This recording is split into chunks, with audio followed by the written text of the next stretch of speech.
Mais ici, là, on est venu identifier tous les serpents.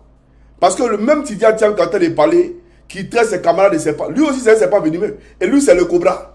Bagbo c'est le mamba vert. Mais Tidiane Tiam là c'est le cobra. Donc lui mais il fait plus peur. Lui il est dangereux. Bagbo lui c'est un homme belliqueux. Lui c'est pour les crises post-électorales. Voilà, lui il manipule tout le monde. Et puis il crée des guerres. Mais Tidiane Tiam il a une mission pour l'oligarchie occidentale. Vraiment, je ne sais pas sur quoi se basent les militants du RHDP pour ne pas cerner que ce monsieur-là, au fait, il ne partage pas l'idéologie d'Alassane Ouattara. Parce qu'aujourd'hui, je le dis, celui qui est taxé d'être France-africain en Afrique aujourd'hui, c'est Alassane Ouattara. Mais écoutez ce que l'une même des chroniqueuses de Live TV disait, tellement qu'elle en a marre. Écoutons-la. Moi, je vais peut-être vous n'allez peut-être pas être d'accord avec moi, mais pourquoi est-ce que le président Macron ne vient pas passer son été en Côte d'Ivoire et finir à la table donc, du président Alassane Ouattara en expliquant ses perspectives de gestion gouvernementale de la France, par exemple? Pourquoi est-ce que c'est toujours la Côte d'Ivoire qui est dans cette position? Je comprends qu'on aille passer des vacances en France, c'est très bien, mais pourquoi est-ce qu'on finit toujours avec ce fameux déjeuner où on fait un peu le point de notre gouvernance, où on fait un peu le point des perspectives, des choses à venir? Si tel est qu'ils ont une forme de fraternité ou d'amitié, alors que ça ne se fasse pas dans un cadre formel, mais quand c'est répété dans le cadre formel, en tant qu'analyste, on commence à se poser des questions. Est-ce qu'on rend des comptes? Est-ce que c'est la nature des relations bilatérales qui impose cela? Mais dans ce cas, pourquoi est-ce que le président n'irait pas, par exemple, en Chine, passer quelques jours de vacances et s'entretenir par la même occasion avec les autorités chinoises sur ces mêmes questions? On est en train d'écrire l'histoire avec la Chine. Pourquoi est-ce que c'est toujours la France?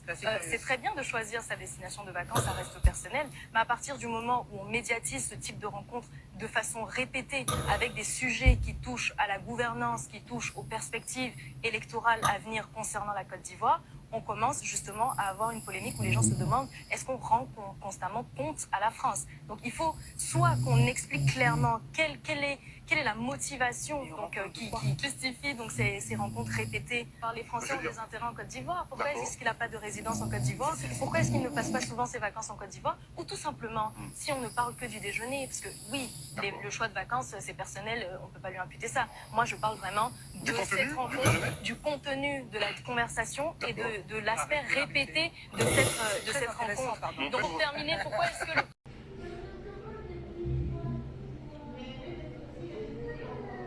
Ici, nous l'avons écouté.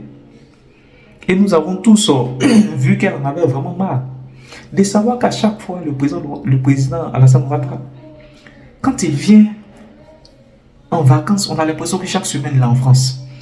Et quand il vient, il finit par prendre un petit dîner avec un petit déjeuner avec le couple Macron, où il va rendre compte de la gestion de son pouvoir, de la gestion gouvernementale qu'il en fait en Côte d'Ivoire.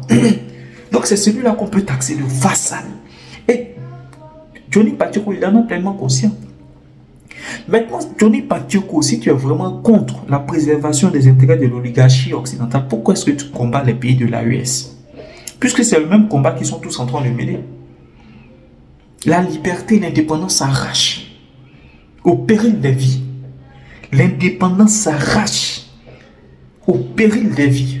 Aujourd'hui, nous avons Assimi Goïta, Tiani et Ibé qui sont en train de mener un combat très noble que nous saluons. Mais nous disons qu'à l'instar des militaires qui peuvent rivaliser avec l'oligarchie occidentale, nous avons aussi des intellectuels qui ont étudié dans ces écoles-là, qui sont des élites qui peuvent aussi rivaliser, tenir tête à ces occidentaux-là. Et nous avons ici vu le cas de Tidiane Tiam qui a tenu tête depuis les années 97-98 à ce patriarche blanc qui travaillait au Bénin. Il lui a dit niet. Ce sont ces fils-là que nous voulons. Donc voilà un peu cette forme d'ambiguïté dans le combat de Johnny Pacheco qui dit pourtant aimer Alassane en ignorant même que le vassal le plus corrompu africain aujourd'hui qui défend les intérêts occidentaux, c'est bien sûr Alassane Ouattara. Donc Johnny Pacheco en filigrane est en train de nous dire qu'il déteste la politique d'Alassane Ouattara. Aujourd'hui, on voit certains activistes, ils peuvent attaquer Tidiane Tiam sur tous les préceptes, mais sauf sur cet aspect-là. Ils ne peuvent aucunement attaquer Tidiane Tiam sur cet aspect-là de panafricanisme. Parce que Johnny Pacheco, en réalité, il est en train de promouvoir le panafricanisme sans même le dire. Il est en train de promouvoir le panafricanisme. Il est en train de dire qu'il est contre la politique d'Alassane Ouattara. Il est en train de dire qu'il est contre la politique d'Alassane Ouattara. Mais il faudrait quand même une certaine forme de maturité pour comprendre en substance ce que Johnny Pacheco est en train de dire. C'est pourquoi je dis aux militants du RHDP, vous ne connaissez pas Johnny Pacheco. Au moment opportun, Johnny Pacheco sautera du navire RHDP. Et ça, ce sont des séquelles. Ça, ce sont des signes. Ce sont des signes qui montrent que Johnny Pacheco, bientôt, il quittera le navire RHDP parce qu'il n'a pas l'idéologie du RHDP. Il ne partage pas l'idéologie de ce parti politique-là. Johnny Pacheco a l'idéologie de la gauche ivoirienne. Johnny Pacheco a l'idéologie de la gauche ivoirienne. Johnny Pacheco a toujours mené ce combat du panafricanisme. Mais aujourd'hui, compte tenu d'une certaine redevabilité qu'il a envers Diaby Lassine, il est contraint de mener cette lutte-là jusqu'à son aboutissement, jusqu'à ce que le président Alassane Ouattara se retire de la scène politique. Mais vous verrez quand Alassane Ouattara va se retirer de la scène politique-là, vous verrez si Johnny Pacheco il sera toujours militant RHDP. Parce qu'aujourd'hui, il dit qu'il est militant RHDP. Mais son RHDPisme dépend de la longévité du pouvoir d'Alassane Ouattara. C'est ce qu'il faut savoir simplement. Son RHDPisme dépend de la longévité du pouvoir d'Alassane Ouattara. Une fois que le président Alassane Ouattara décide de se retirer de l'aspect sociopolitique ivoirien, vous verrez si Johnny Pacheco il est militant ou non du RHDP. Vous verrez si Johnny Pacheco il est militant ou non du RHDP. Parce que la critique, l'étiquette qu'il vient de coller à Tidiane Thiam, moi je le dis honnêtement, si ça venait de la gauche ivoirienne, même ça venait de l'opposition, parce qu'on a l'habitude d'entendre de telles critiques. Non, qu'est-ce que Tidiane Thiam pense du franc CFA? Non, qu'est-ce que Tidiane Thiam, au vu de son parcours, de sa profession, de son cursus professionnel, il a toujours été proche donc des multinationaux occidentaux, des multinationales occidentaux. Donc, au vu du contexte, dans l'environnement dans lequel il a vécu, on sent que Tidiane Thiam, c'est le prolongement donc, du france-africanisme, de la france-africanité.